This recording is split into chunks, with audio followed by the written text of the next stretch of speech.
Hai semua, selamat datang di channel Baca Saham. Pada video ini, kita akan membahas satu topik dengan judul berikut ini. Tapi seperti biasa, semua pembahasan bukan rekomendasi dan hanya informasi. Ingat, kerugian kamu tanggung sendiri ya.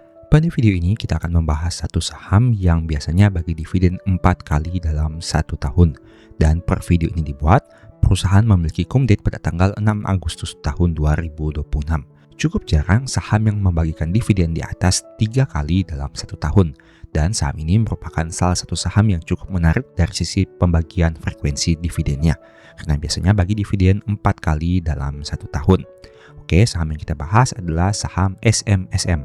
Dengan harga per video ini dibuat di angka 1.720 dan harga tertinggi yang pernah dicapai adalah 2.520. Kita lihat secara cepat untuk beberapa data keuangannya. Berhubung Q2 2026-nya sudah terbit. Pertama kita input dulu data book value-nya. Book value di angka 696,11 dan memiliki PBV 2,47 kali. Artinya dari sisi PBV sudah cukup premium. Apabila diskenariokan PBV pesimis 1 kali, ini merupakan perbandingan harga dan presentasenya. Oke, sekarang coba kita lihat dari sisi pencapaian laba di tahun 2026 dan kita bandingkan dengan tahun 2025. Kita input secara cepat datanya. Nah, ini merupakan perbandingannya. Di Q2 terlihat adanya kenaikan laba dibandingkan tahun 2025. Tapi sayangnya, secara proyeksi anualisasi masih terjadi penurunan. Karena pada Q1-nya mengalami penurunan dari sisi pertumbuhan labanya. Oke, sekarang coba kita lihat dari prospek dividennya. Kita input dulu untuk data dividen yang dibagikan di tahun 2026. 40 ditambah 40 ditambah 25. Oke, di tahun 2026 perusahaan baru 3 kali bagi dividen, yaitu Rp40, Rp40 dan Rp25. Nah, biasanya mereka bagi dividen 4 kali dalam 1 tahun. Sehingga coba kita asumsikan saja 4 dividen terakhir yang sudah dibagikan. Artinya kita menambahkan angka Rp40 yang dibagikan di tahun 2025. Yieldnya sekitar 8,4% secara keseluruhan. Tapi apabila kita hanya melihat untuk dividen yang dibagikan di bulan Agustus ini, yieldnya cukup kecil dengan angka 2,3% saja. Oke, sekarang coba kita lihat dari sisi laporan keuangannya secara cepat.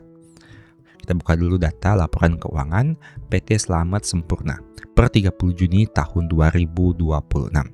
Oke, kita lihat datanya di sini. Pertama dari saldo kasnya terlihat adanya kenaikan dibandingkan periode sebelumnya.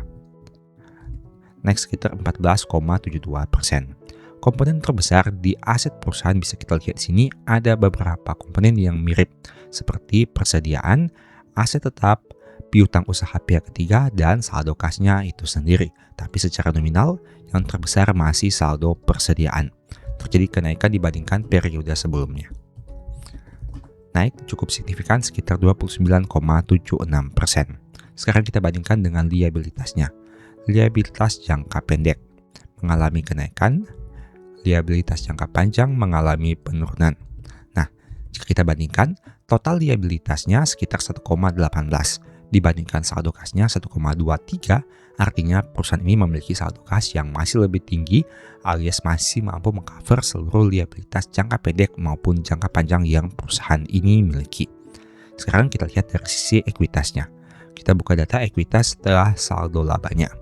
Terjadi kenaikan dibandingkan periode sebelumnya sekitar 5,26% dengan mayoritas berasal dari saldo laba yang belum ditentukan penggunaannya. Kemudian dari sisi laba ruginya, penjualan neto. Kita lihat di sini terjadi kenaikan dibandingkan periode sebelumnya sekitar 3,6%. Bagaimana dengan beban pokoknya? Beban pokok perusahaan juga naik sekitar 2,11%. Untuk beban penjualan terjadi kenaikan juga dibandingkan periode sebelumnya. Dan beban umum administratif juga naik dibandingkan periode sebelumnya. Jadi kamu bisa lihat sini baik itu pendapatan, beban pokok, beban penjualan, umum administratif semuanya naik. Dan kesimpulannya, laba bersih periode berjalan mengalami kenaikan juga. Sebentar kita akan lihat dari sisi nominalnya. Laba periode berjalan yang didistribusikan naik sekitar 3,8%. Oke, sekarang coba kita bandingkan di sini dari sisi nominal. Pendapatan naik 93 dikurangi dengan beban pokok pendapatannya. Nah, selisihnya sekitar 58,7. Jika dihitung juga adanya kenaikan dari sisi beban penjualan dan beban umum administratif, maka kita harus melihat komponen lain di laporan keuangannya di sini. Coba kita buka dulu datanya. Nah, kita bisa melihat di sini bahwa terjadi kenaikan yang cukup besar untuk penghasilan operasi lainnya dari 34,7 menjadi 124,9.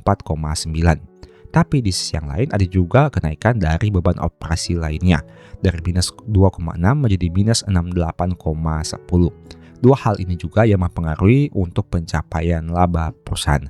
Jadi, tidak hanya dari sisi pendapatannya yang meningkat, tapi juga ada dari sisi pendapatan lain-lainnya, yaitu penghasilan operasi lainnya yang juga mengalami kenaikan.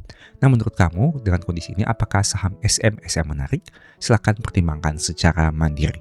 Ingat, video ini bukan rekomendasi tapi hanya sebagai informasi saja. Saya juga sebelumnya sudah membuat satu video yang mungkin bisa berguna. Nonton hingga selesai agar mendapat pemahaman yang utuh. Pada beberapa video sebelumnya, saya sudah sempat membahas terkait 10 saham yang memiliki dividen yield yang tinggi. Tidak hanya itu, di Q1 tahun 2026 labanya mengalami peningkatan dibandingkan periode sebelumnya. Nah, tapi selain itu, harga sahamnya juga terlihat mengalami penurunan dengan angka yang cukup signifikan. Ini adalah nama-nama 10 sahamnya, yaitu BSSR, MPMX, LPPF, ASGR, UNVR, BBRI, ADRO, INTP, BJBR, dan terakhir BMRI. Jika kamu membandingkan harga tertingginya dan harga per video ini dibuat, ini merupakan persentase penurunannya. Yang terbesar ada di saham LPPF yang turun sekitar 93,3%. Diikuti ada juga saham UNVR yang turun 85,11%. Sedangkan yang terendah ada di saham ASGR yang hanya turun 16,2%. Ada juga BSSR yang turun 28,2% dan lain sebagainya. Oh iya, tapi saya mau disclaimer dulu. Mohon cek lagi datanya, mungkin saja ada salah input atau hitung. Dan seperti biasa, pembahasan ini hanya informasi, bukan rekomendasi. Sekarang mari coba kita lihat dari aspek labanya. Laba Q1 2026 dibandingkan Q1 2025.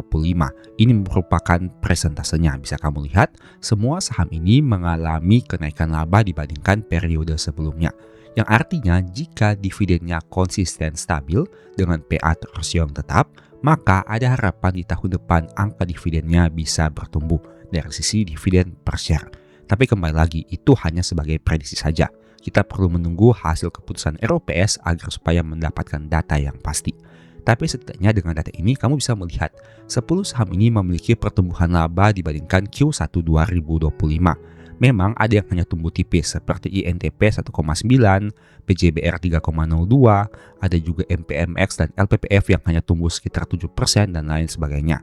Tapi ada juga ternyata yang tumbuh cukup signifikan seperti UNVR yang tumbuh 73%, ADRO 72%, ASGR 46% dan lain sebagainya.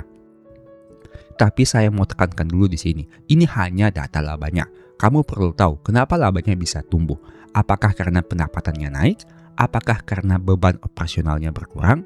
Apakah karena ada pendapatan ekstra di luar operasional dan lain sebagainya? Karena hal itu sangat penting bagi kamu untuk bisa menentukan apakah pertumbuhan laba ini bisa konsisten bertahan dalam jangka panjang atau tidak. Nah, oke. Selanjutnya mari coba kita lihat dari aspek PBV-nya. Ini merupakan PBV dari 10 saham. Tentu saja kamu tahu UNVR memiliki PBV paling tinggi dengan angka 10 kali. Tapi selain UNVR, ada LPPF dengan 3,3 kali. Nah, selain daripada itu, kamu bisa lihat saham-saham ini kebanyakan memiliki PBV 0, sekian sampai 1, sekian. Jadi hanya ada 3 saham yang memiliki PBV di atas 2 kali, UNVR, LPPF, dan BSSR. Nah, sekarang kita masuk kepada informasi terkait dividennya. Coba saya buka dulu datanya di sini. Total dividen dibandingkan dengan harga sahamnya. Bisa kamu lihat dividen yieldnya di angka 10-20%. Tentu saja ini mengacu kepada harga saham per video ini dibuat. Banyak yang mengatakan bahwa ini merupakan harga setelah kumdate, jadi wajar mengalami penurunan. Tapi ingat, yang kita mau bahas di sini adalah prospek dividennya. Dengan mengacu kepada data laba, kemudian kita melakukan proyeksi. Meski begitu, ingat, angka proyeksi dividen ini cenderung masih kurang akurat karena kita masih mengacu kepada data Q1. Masih ada Q2, 3, dan 4 tahun 2026 untuk bisa memproyeksikan apakah memang benar labanya tumbuh secara tahunan atau tidak. Yang jelas dengan data ini bisa kamu lihat ke 10 saham ini secara proyeksi mengalami pertumbuhan dividen karena labanya tumbuh dengan asumsi payout rasionya tetap dan angka labanya bertumbuh. Tapi kembali lagi, seperti yang saya katakan tadi, itu masih bersifat proyeksi dan terlalu dini untuk melakukan proyeksi berdasarkan data Q1. Yang jelas, 10 saham ini memiliki data Q1 2026 yang cukup baik dengan adanya pertumbuhan laba. Tapi kamu juga harus memastikan bahwa labanya memang berasal dari operasional bisnisnya. Nah, dengan kondisi ini, apakah menurut kamu dari 10 saham yang kita bahas ada yang menarik? Silahkan kamu pertimbangkan lebih jauh. Karena ingat, ini bukan rekomendasi dan hanya sebagai informasi saja. Demikianlah pembahasan singkat pada video ini. Selalu ingat bahwa semua saham dan pembahasan yang ditampilkan bukan rekomendasi dan hanya bersifat edukasi. Segala risiko kerugian menjadi tanggung jawab kamu sendiri. Mohon juga agar dapat mengecek kembali data yang ditampilkan karena bisa saja terjadi kesalahan pengetikan atau pengambilan data. Di video berikutnya ini dibahas materi apa lagi? Tulis di kolom komentar ya. Berikut ini beberapa list ebook baca saham.